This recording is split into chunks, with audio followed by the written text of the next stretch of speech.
ওটা 50% range sir ওই ভ্যানের ক্ষেত্রে, সেটাতে 491 টাকা প্রতি মাসে তাদের। আপনারা এটি ব্যবহার করবেন, আপনি নিজের দারিদ্র্য দূর করবেন, ছেলেমেয়েদেরকে স্কুলে দিবেন। সান্ত্বনা হয়ে গেল। গোলাপি মুর্মু, গোলাপি মুর্মু শুনিয়া শুনিয়া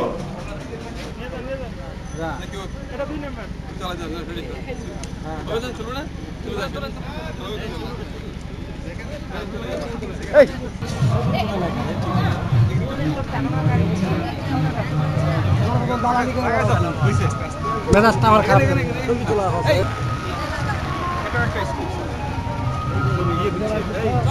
ঠিক আছে তাহলে